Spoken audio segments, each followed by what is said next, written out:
Hey there, drone fans. Rick here again from Drone Valley. As you can tell, we're outside today. We normally do our clips inside in the studio where we're doing reviews or tutorials or things like that. I thought we'd start a new series of vlogs where we're actually outside in the real world doing things. So this first one's going to be a Q&A vlog. I've had a lot of people send in questions that I've answered individually, and I thought what I might try and do is every week pick out 4 or 5 of the most interesting questions that come in that would apply to a broader audience and try and answer them in these weekly vlogs. So this will be the first of a few that we'll do, and we'll see how it goes. If you guys like these, we'll continue to produce them. If you don't, then we won't. So it's pretty easy.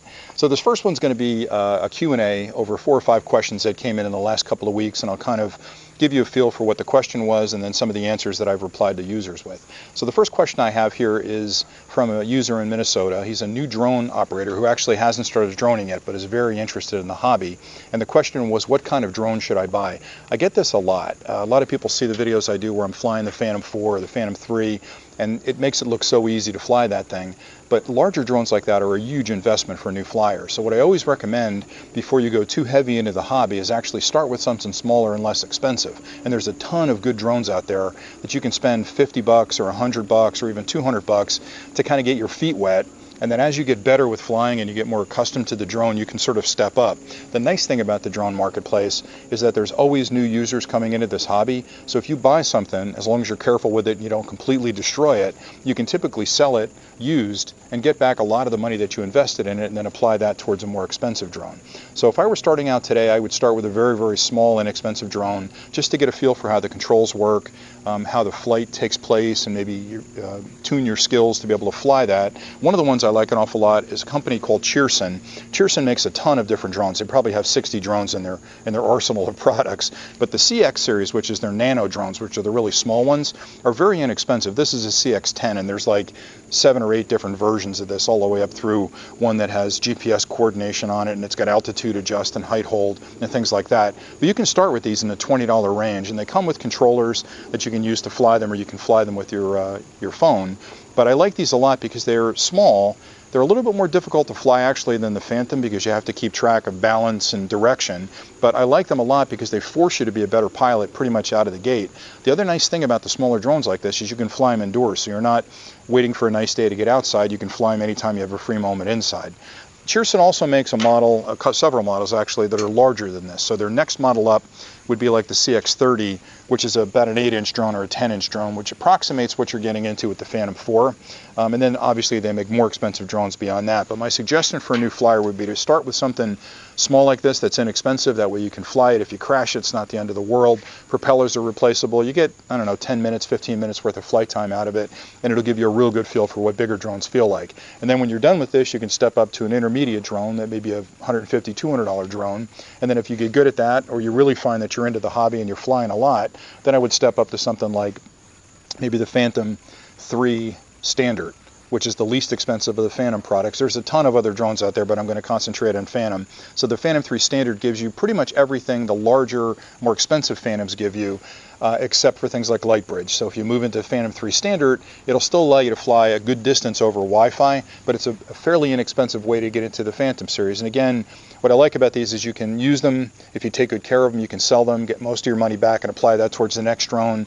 Then once you fly that a while, you can sell that, get most of your money back, and apply it to the next one. So you can kind of stair step up to the more expensive drones as your skill sets improve. So hopefully that's helpful. But I love this little Cheerson. I fly it all the time. The next question I got was around range extenders. A lot of people that fly the larger Phantoms, there's a lot of confusion out there about how to extend your range with a drone. There's a couple of different styles of range extenders, and there's really 3 primary styles that people are buying. There's a passive, and there's 2 types of passive range extenders, the parabolic extenders or a kit that you can install on the controller, and then there are active range extenders. And I'll talk about the 2 passive ones first. So the parabolic set that I use a lot, you've seen me do videos on these. They're very inexpensive. They're $12, $13, and they basically slide down over the antennas on the controller. And the function of those parabolic reflectors are to just create a concave shape behind the antennas that bounces the signal out in one direction. There's a lot of confusion about, how far will they send the signal? Is it very directional? Do I have to be pointing exactly at the drone, or can I be just sort of in the direction of the drone? And honestly, the parabolic extenders are very forgiving. So as long as you're pointing in the general compass direction of your drone, in other words, north, south, east, or west, but point it, 90 degrees towards your drone, you're going to get good response out of that. And I found those parabolic extenders, you don't have to open the case for them, you just slide them over your antennas. They're really inexpensive. They're $13. You'll get about a 50% better, depending on your flying conditions, 50% or better distance out of the drone, which is really nice. And then, and you're not modifying your controller again, which is a key point for a lot of people.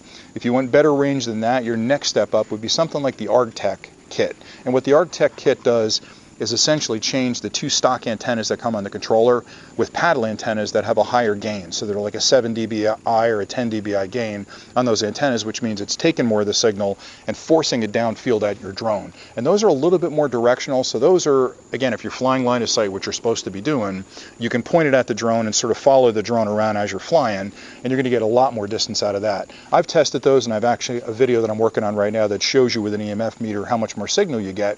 But I've tested those and gotten twice the distance or 3 times the distance that I would get with a stock controller with those. You do have to open your case for those, but the nice part is you're not modifying anything. So if you decide later to sort of parlay that drone, sell that drone and parlay it into something a little more expensive, you can deinstall the kit and you can put all the stock stuff back in and it looks just like a stock controller. Or as an upgrade, you may offer the controller with that kit installed. A lot of people like the fact that the kit's installed and they're buying it as a complete kit. So just some thoughts there. The third type of extender, which I don't use and I don't actually recommend you use, are what are called active extenders. And what active extenders do, and you've probably seen YouTube videos on these, is they actually have a larger antenna out of it, which is a passive antenna, but between the antenna and the controller, they have amplifiers, which are powered by the controller or they're powered by external batteries. The reason I don't like those is, number one, it's a bit of a Rube Goldberg setup where you got a bunch of stuff hanging off the controller. It just looks like a Frankenstein project. But the real reason I don't like them is because you're technically not allowed to broadcast in the ISM band with that kind of power. So the minute you put those amplifiers in there, you're breaking the law technically from an FCC perspective. It's not an FAA ruling, it's an FCC ruling. But you're breaking the law because you're amplifying that signal to a level that's not permitted in that range, that band. The second reason I don't really like them is because if you're flying line of sight, honestly, the passive extenders get you as far as you need to get where you can still see the drone. If you want to fly 7 miles with the drone and use those active extenders, you're breaking the law. You're breaking the law from an FCC perspective. You're flying beyond visual line of sight. You have no idea where the drone is outside of your first-person view, so you're kind of doing everything wrong. So they're expensive. They're going to make major modifications to your controller to install them, and really using them, you're admitting that you want to fly further than visual line of sight. I just think the whole thing is a mistake. So for me, I would recommend the parabolic antenna first. See if that does the job for you. If you want to go further than that, you can use like an ArgTech kit, and there's a bunch of mod kits out there. We like the ArgTech kit because it's really reliable, it's inexpensive compared to a lot of them, and it gives you great distance. But that's as far as I'd go. I'd stay away from the active extenders. Okay, the third question I've got is probably the most controversial one that I'm going to cover in this vlog and maybe for a few vlogs to come. And it has to do with landing a drone versus hand catching a drone. And I know this is a very political question, and I know it's a very personal decision. For me, I don't see the point of hand catching. Unless I'm in a situation where I'm on the side of a mountain or I'm in a boat or there's just no way for me to find flat ground to land that drone. And honestly, if I'm flying there, probably shouldn't be flying there. But there are occasions where I've had to hand catch the drone, but for me it's an absolute last resort. I know a lot of flyers like to launch from the hand and they like to catch it when it's coming down, and that's a personal choice for them. Me, I just don't like the physics of it. I know that drone's coming down with 4 spinning blades, and I know that it's got a lot of control mechanisms in it with visual positioning system and a bunch of other metrics inside of it that it's looking for obstacles. And I'm thinking me reaching up to grab that drone, the drone could react to that. And even if the drone doesn't react to that electronically, the wind could change things. So I can't guarantee that it's going to be a still day all the day. And if I reach up and at the exact moment I reach up, all of a sudden there's a cross breeze or something and the drone drops down 4 or 5 inches, I could be losing a couple of fingers. So I'm not a fan of hand catching. I really feel also that as a responsible pilot, the basics of piloting are landing and taking off. So if I want to learn how to fly a drone responsibly, I'm going to learn how to take off properly, I'm going to learn how to land properly, and that's just the way I feel about it. Now, you hand catchers out there, knock yourselves out. I'm not going to say it's a bad thing to do. If you want to do it, again, it's a personal choice.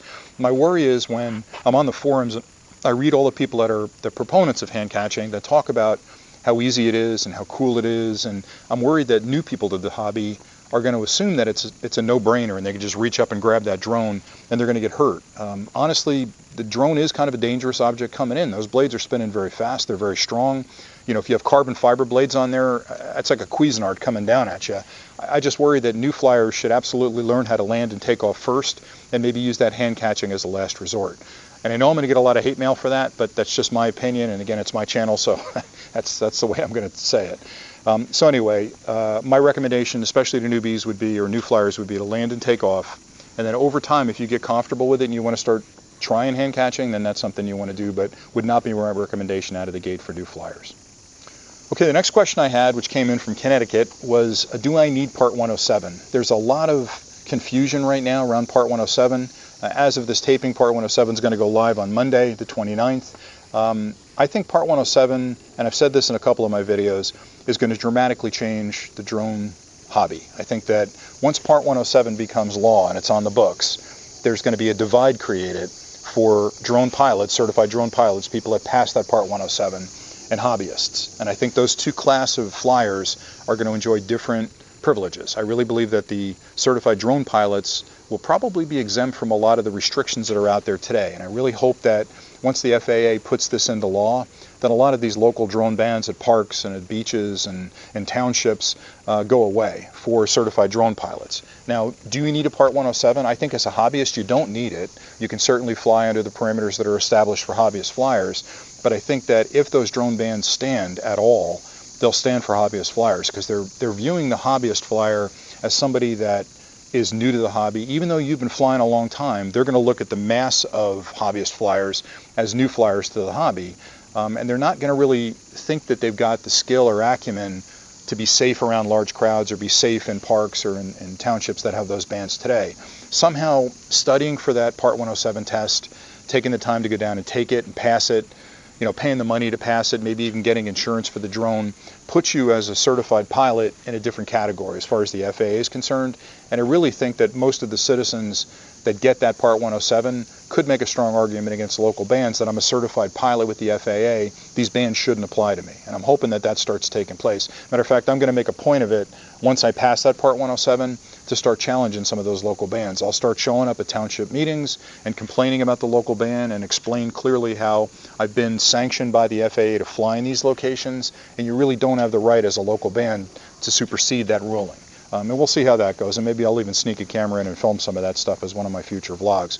But anyway, I guess the question is, do I need it, don't I need it? If you're just going to be a hobbyist and fly in your backyard or fly someplace that there isn't a ban in place, I don't think it's a big deal for you. If you want to fly commercially, if you want to fly at locations that have bans in place today, this may exempt you from those bans. I also think as the FAA lifts a lot of the other restrictions around things like visual line of sight, you know, flying beyond a mile or 2 miles away and using FPV as your guidance, that'll probably apply to the Part 107 certified pilots first before it will to hobbyists. So for me, if you're going to be in this hobby for a long time, especially if you're going to do any kind of commercial operations, Part 107 is super important. If you're just getting into the hobby and you're not sure it's going to be something you're going to do a lot, then I wouldn't worry about it. I wouldn't spend the money, I wouldn't study for the test. So kind of, I guess, answering it both ways. All right, the last question I had for today was around filters. A lot of people are asking about, do I need a filter for my drone? Most drones today have a really decent clear filter or UV filter on them, so the cameras are protected. The only time that I use filters, and I do use them on occasion, is if I'm filming around water, because you get a lot of reflections off the water. If I'm filming late in the day or early in the day where there's a lot of sunlight, or on a particularly bright environment where there's not a lot of green like there is here that knocks down the light. If it's a very bright day, I need to use a filter. Now, I carry a pack of filters with me. These are the PGY filters, and there's a collection of filters in here that I can choose from. The ones I use the most are the ND filters. They're called neutral density filters. And what neutral density filters will do is actually reduce the amount of light that gets into your camera. So if you're flying on a particularly sunny day and you throw an ND filter on your camera, it'll brighten up all the colors and it'll knock down a lot of the glare, and it just gives you a much better picture. Now, I've got 4 filters. There's 1 or 2 that I go to regularly. The ND filters are gradients of like different class of filters like ND2, ND4, ND8, and I think I have an ND16. I usually use the ND4 or the ND2 most often, and that gives me enough of that knockdown of light to work. Now when you're buying filters, you can buy them as a kit. You'll get a wide variety of filters in there. I would suggest, if you're going to do it, to start with like an ND2 or an ND4. And the filters come in a couple of different ways depending on the drone that you're flying. The Phantom 4s, there's two styles of filters. One of the filters, you actually unscrew the stock filter that's on the camera, and you can screw one of these filters on top. That's the most reliable way to actually get a filter on there. There are also a set, which is the set that I use, that slide over the stock UV filter. I like those better because I'm worried that the threads might get cross-threaded, or every time I take them off I might get dirt in there and screw them up putting it back on. So these actually slide right over top of the standard filter that's on the drone. They're really easy to put on, really easy to take off, and I don't have to mess with that UV filter. I just leave it on the drone the whole time. And there are sets of filters that fit pretty much every drone that's out there that's got a half-decent camera on it. So I would suggest, if you're going to be doing a lot of filming and you care a lot about that quality of video, especially if you're filming around water or you're filming around scenes that are extremely bright, maybe you're in the mountains and you're out, where there's not a lot of cover, then filters make a lot of sense. But don't go crazy with them. Start with an ND2 or an ND4, see how you like it. You can pick that filter up for 10 or 15 bucks just to experiment with it. And I'll probably do a clip coming up that shows you on a very sunny day around a lot of bright sunlight what it looks like without the filter, and then what it looks like with like an ND2 or an ND4 on there, so you can compare the two videos side by side and get a better look at it.